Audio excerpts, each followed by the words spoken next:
Siyona gyosinzira tukwebaza okubanga kwoli ku Progen Media weebale kunyiga ako kade okusobola okwegatta ku bantu abangi abeewaayo okubanga bafuna buli ggulire eryakagwawo mu ggwanga era nga n'amakya ga leero eggulire lye tukuleetedde eryakagwawo lye lya mwana mulenzi amanyiddwa nga Swengere. Swengere ono ffenna nga tumanyi comedian naye y'omu ku banfanfe ba Bobi Wine era abasajja abali ku ground wali mu Eastern Region naddala sayidi z'ejjinja eyo.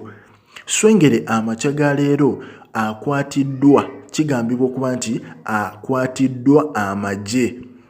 agabadde ku Tali Center emu era ne bamutwala mu kifo ekitamanyiddwa yadde abamu bavudde ne bagamba nti Swengere bamututte na lufeenya naye kigambibwa okuba nti ekifo kye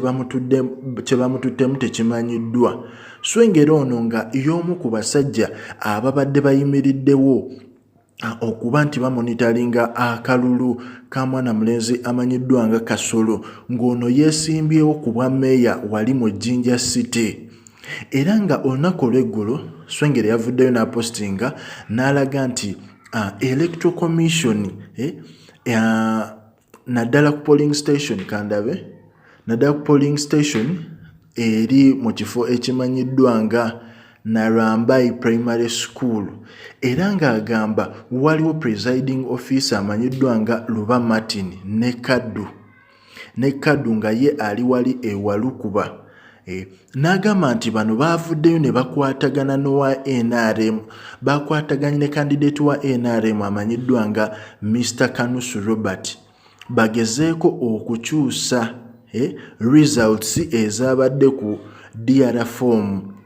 okitegeera era nga Swengere yavuddeyo n'ayogera ebyo era nga results zino nga baagala kubanga babbira omukulu wa NRM atera okubanga asinga owa National Unity Platform amanyiddwa nga Kasolo era nga mu provisional results essaawa zino kyabadde kigambibwa okuba nti omukulu amanyiddwa nga Kasolo yabadde ne ba voters 1,237 era nga abamuddiridde kwabaddeko ono Nabwiso yabadde n'1,621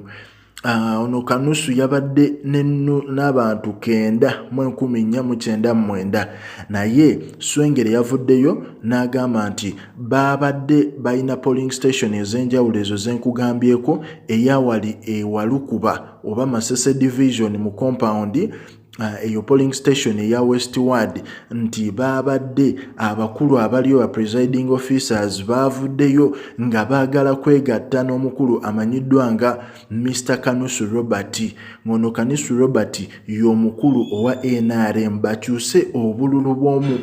bwa candidate wa National Unity Platform amanyiddwa nga Kasolo babweddize era ku makya ga leero Swengere bavuddeyo abadimini bonna ne bapostinga nti omukulu amanyiddwa nga Swengere bamukutte era n'atwalibwa abamu bagamba atwaliddwa na lufeenya naye nga ffe tujja kuba tukuwa update zonna ezigenda maaso mu ggwanga. Likinga, commentinga, subscribinga.